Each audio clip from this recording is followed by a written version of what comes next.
ঈদের ছুটি শেষে কর্মস্থলে ফেরার আনন্দ বিষাদের রূপ নিল দৌলতদিয়া ফেরিঘাটে। বাস নদীতে ডুবে একই পরিবারের একাধিক সদস্য সহ ঝরে গেল কিছু তাজা প্রাণ।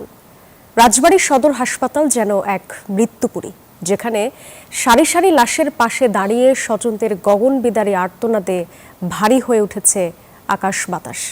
আনন্দযাত্রা কিভাবে নিমিষেই শোকের মিছিলে পরিণত হলো তা নিয়ে বিস্তারিত জানাচ্ছেন সহকর্মী মাসুদ সুমন।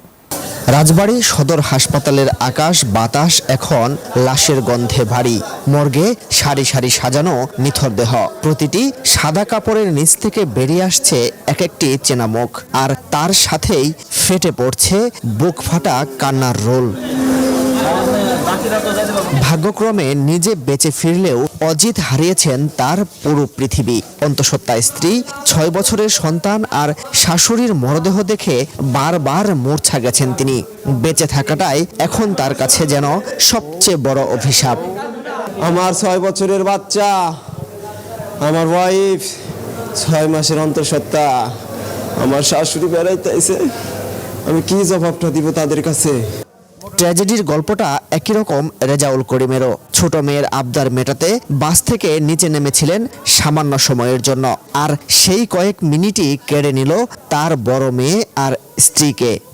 আমার ওয়াইফ, আমার 2 মেয়ে, আমি আমার ছোট মেয়েটাকে নিয়ে কোলে নিয়ে আমি নিচে আসছি, আর বড় মেয়ে এবং আমার ওয়াইফ গাড়িতে ছিল।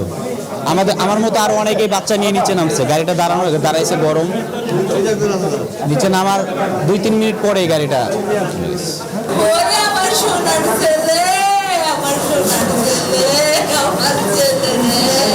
ছুটি শেষে কর্মস্থলে ফেরার পথেই ঈদের খুশি এখন বিষাদের সাগরে পরিণত হয়েছে এসব পরিবারের কাছে।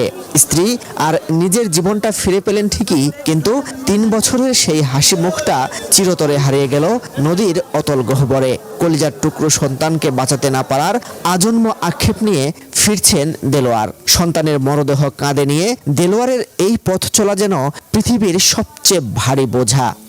সাথে ছিল হচ্ছে এর মা আর বাবা। এর মা আর বাবা যে পাল্লা বাসায় রাখছে ছেলেটা।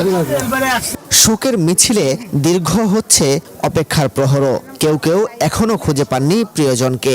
এক হাসপাতাল থেকে অন্য হাসপাতালে, কিংবা দুর্ঘটনাস্থলে ঘাটে ঘাটে প্রিয় মানুষের লাশের অপেক্ষায় দিক বিদিক ছুটছেন তারা। রাইসা 13-14 বছর বয়স, ওনার লাশই পাওয়া যাচ্ছে না। ছোট ভাই বাড়া দিচ্ছে, আমার মা বাড়ার পারে নাই। বাচ্চাটারে বাস দিয়ে ধাক্কা দিয়ে বাইকে দিছে, ওর ছোট ভাই বাড়াইতে পারছে, ওর মা বাড়াইতে পারে নাই। বুধবার রাতে হাসপাতালে আসেন সংস্কৃতি প্রতিমন্ত্রী আলী নেওয়াজ মোহাম্মদ খৈয়ম ও ফেনী 2 আসনের সংসদ সদস্য হারুনুর রশিদ। শোকাহত পরিবারকে সান্ত্বনা দেওয়ার পাশাপাশি দৌলতদিয়া ঘাটে দুর্ঘটনা কমানোর পরিকল্পনার কথাও জানান তারা। প্রধান উদ্ধার তৎপরতা চালানোর জন্য আমাদের দিক থেকে যা যা করা সেগুলো আমরা করেছি। সরকারের পক্ষ থেকে এই দুর্ঘটনার কারণে 2টো তদন্ত কমিটি করা হয়েছে। দৌলতদিয়া ফেরিঘাটের এই বাসডুবি কেবল কিছু প্রাণী কেড়ে নেয়নি, নিঃস্ব করে দিয়ে গেছে অসংখ্য সাজানো সংসার। শোকাতর রাজবাড়ী এখন কেবলই এক কান্নার জনপদ। বারবার এমন ট্র্যাজেডি আমাদের মনে করিয়ে দেয়, যাতায়াত ব্যবস্থার নিরাপত্তা নিশ্চিত করতে না পারলে আনন্দযাত্রাগুলো এভাবেই শোকের মিছিলে পরিণত হবে। রাজবাড়ী সদর হাসপাতাল থেকে মাসুদ সুমন, নিউজ 24।